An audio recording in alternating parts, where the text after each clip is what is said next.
DREDF presents Healthcare Stories.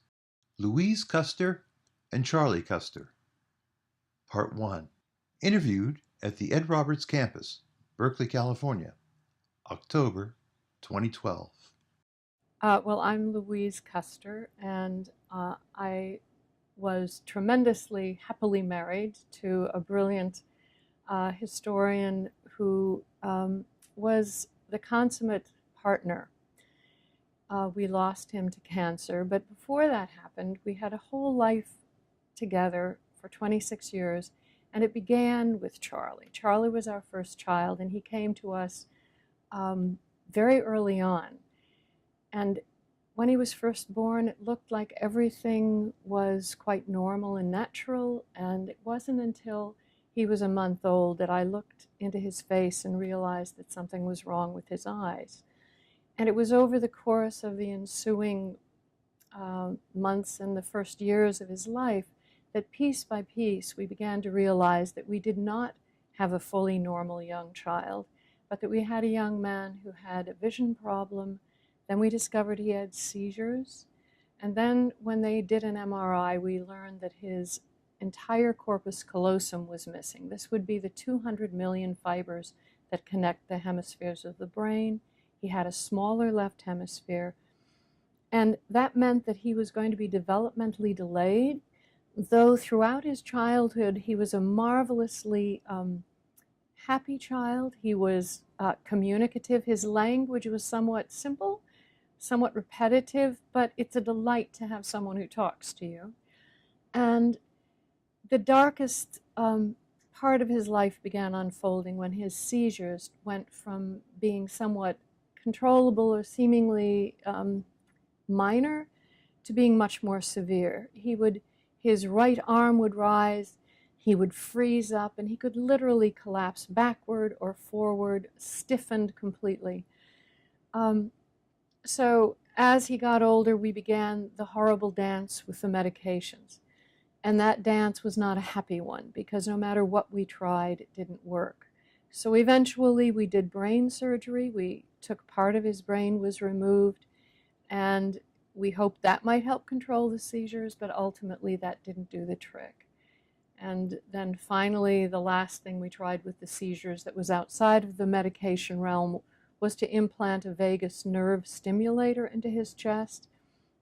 And that would then send electrical current that we hoped would somehow reduce the seizures. But ultimately, none of us thinks that any of these strategies worked. And he still, at age 29 now, has a really severe seizure disorder, one that has been characterized by some people in San Francisco as being one of the most difficult and complex they've seen. So my husband Jules and I put together, with enormous help from our regional center, the marvelous, what I would call, parent-vendored supported living setting.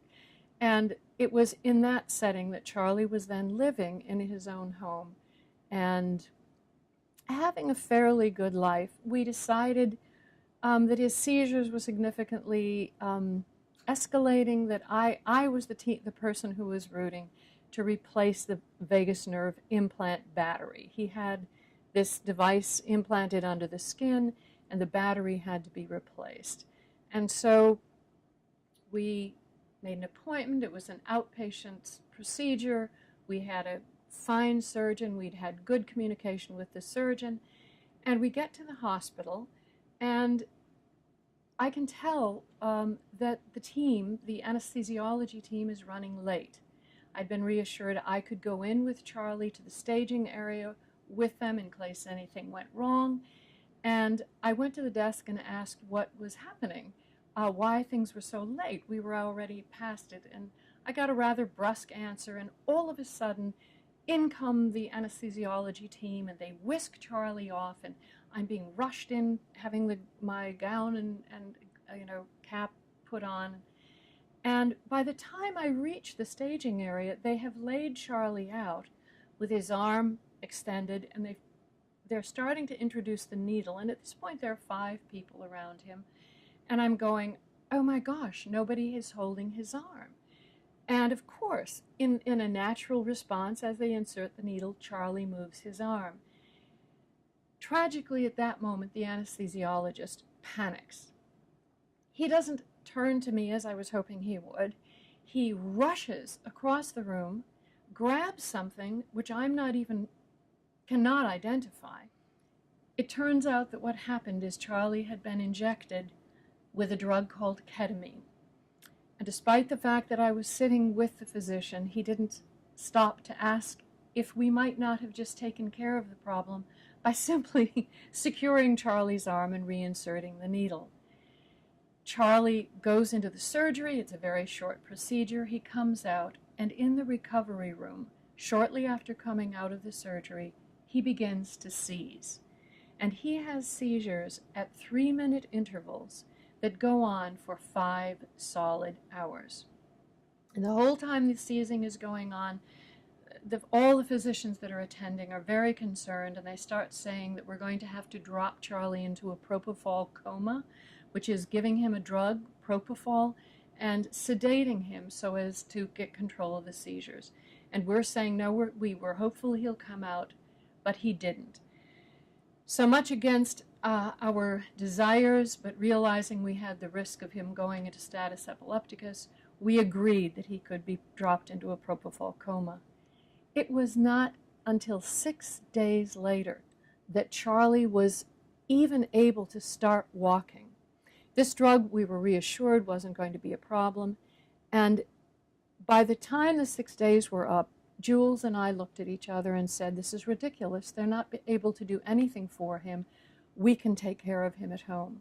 But we went home with the clear knowledge that something very unfortunate had happened, and that it likely was the drug that Charlie had been injected with. We then went back to the surgeon, talked to a few other neurologists and specialists, and there was pretty universal agreement that the drug ketamine had caused our Charlie to drop into hours of seizing.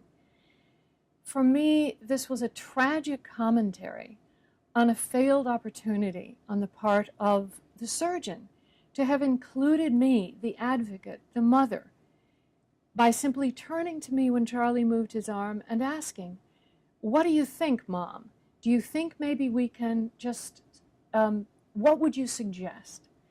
Because he didn't do this, we had one of the hardest 2-week periods of our lives. It was another entire week before Charlie recovered. I was so distraught by what had happened and so concerned about those who would come after us and other families that I went and had a long discussion with the anesthesiologist about what had happened. And I urged him to take this situation and make an attempt to address what had happened and set up protocols that would try to avoid that this sort of thing happened again. It is a sad truth that these physicians, I think he was so startled by what happened with Charlie. Charlie was getting anxious when he was, his arm wasn't working, and the doctor was literally, I think I can say, terrified. And in that terror, had not been trained in such a way to calm himself, to step back for a moment, to look at me and say, I need your advice. I think the saddest commentary is that with families with disabilities and disabled patients, physicians don't often enough understand how collaboratively we need to work, because those of us who have lived with this disabled young person have the most experience, have the greatest insights into what will work and won't work. And here was a tragic example. I desperately wish that I could have had some time with the anesthesiologist beforehand to have said to him, instead of answering his questions about Charlie's medical list, to have said to him, I need to tell you that when we go into the staging area, if anything happens, it would be of great import to me that you would turn to me first as a resource that you have. Without that, we had a tragedy on our hands. And I honestly believe that these kinds of incidents, when they happen, as they often do with severely disabled young people, especially with developmental delays and seizure disorders, that cumulatively you have a loss of functioning. And I would actually say that Charlie, who's now 29, has a less functional life by far because of failed medical interventions or drugs that he was given that caused an adverse effect. Healthcare stories, made possible with generous support from the Special Hope Foundation. For more information, visit dredf.org/healthcare-stories. This work is licensed under a Creative Commons Attribution, Non-Commercial, Share-alike 3.0 Unported license.